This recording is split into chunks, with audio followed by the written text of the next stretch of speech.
Bienvenidos a este episodio. Hoy vamos a hablar de una expresión que se ha vuelto cada vez más común en conversaciones, medios de comunicación y redes sociales, la llamada generación de cristal.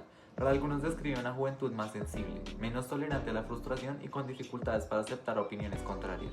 Mientras que para otros es una etiqueta injusta, una forma rápida de desacreditar a quienes cuestionan ciertas prácticas o exigen cambios sociales. Entonces la pregunta es sencilla, pero la respuesta no tanto. ¿Existe realmente una generación de cristal?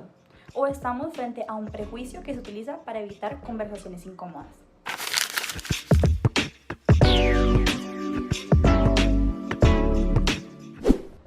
Yo voy a empezar siendo claro, sí creo que existe. Y yo sabía que ibas a decir eso. Y supongo que tú vas a decir que no existe. Exactamente. Bueno, entonces pues tenemos un debate. Mira, cuando hablo de generación de cristal no me refiero a que todos los jóvenes sean débiles o incapaces. Lo que observo es una tendencia creciente a interpretar el desacuerdo como una agresión. Cada vez parece más difícil aceptar opiniones que contradigan nuestras creencias sin asumir que existe una intención de atacar. Entiendo tu punto, pero creo que ahí se suele cometer una confusión importante. Muchas veces lo que algunos interpretan como fragilidad es simplemente una menor tolerancia hacia conductas que antes eran aceptadas sin cuestionamiento. Hace 30 o 40 años era normal burlarse de la salud mental, hacer comentarios discriminatorios o minimizar ciertos tipos de violencia. Que hoy esas cosas generen rechazo no significa necesariamente que las personas sean más débiles. Pues sí estoy de acuerdo con eso. Entonces ya ven el debate. Pero espera, porque cuestionar una injusticia y rechazar cualquier opinión incómoda son cosas muy distintas. Mi preocupación es que en algunos espacios parece que hemos pasado de debatir ideas a intentar eliminarlas del debate. ¿No crees que eso depende mucho del caso? Claro que depende del caso, pero una sociedad democrática necesita que las ideas se confronten. Si empezamos a considerar que todo aquello que nos incomoda debe desaparecer, terminamos debilitando la discusión pública.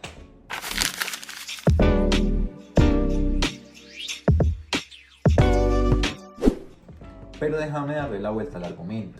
Históricamente muchas transformaciones sociales fueron consideradas exageradas en su momento. Los movimientos por los derechos civiles, los derechos de las mujeres o incluso la atención a la salud mental fueron vistos por algunos sectores como una muestra de sensibilidad excesiva. Pues eso es cierto.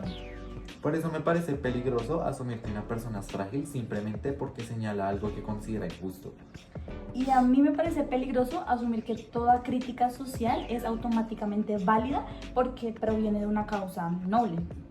Explícate. Que una reivindicación sea legítima no significa que todas las formas de defenderla lo sean. Hay ocasiones en las que la indignación sustituye el argumento y cuando eso ocurre el diálogo deja de avanzar. Ahí sí coincido contigo, porque si algo necesita una sociedad democrática es capacidad para debatir, no solamente para reaccionar.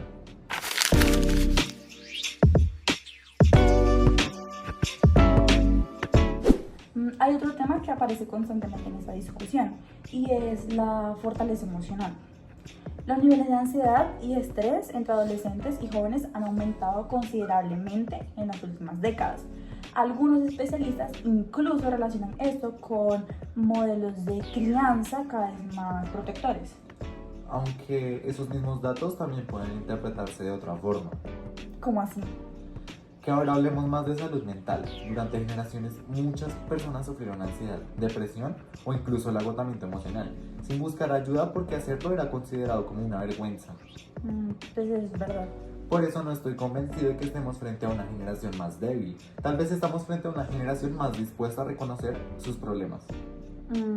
Puede ser, pero también creo que existe una diferencia entre reconocer una dificultad y esperar que toda dificultad desaparezca.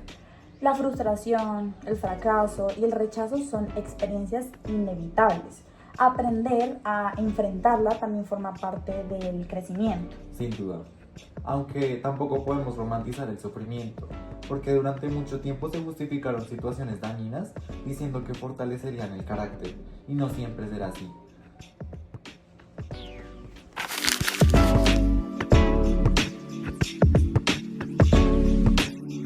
Creo que gran parte de este debate se explica por las redes sociales. Totalmente. Las redes sociales amplifican todo, lo bueno y lo malo.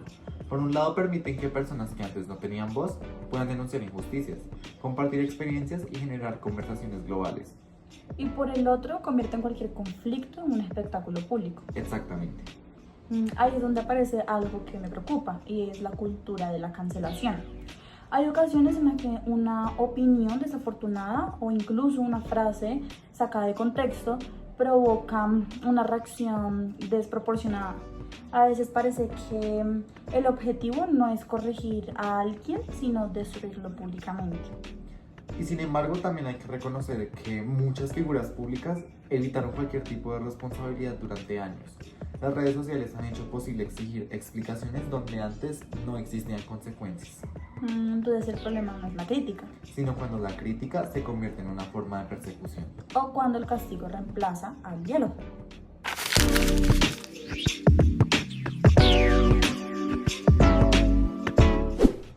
Después de esta conversación sigo pensando que existe una tendencia real hacia una menor tolerancia al desacuerdo y una necesidad creciente de protección emocional. No creo que describa a todos los jóvenes, pero sí considero que el fenómeno aún existe. Y yo sigo pensando que la expresión generación de cristal se utiliza con demasiada frecuencia para desacreditar demandas legítimas.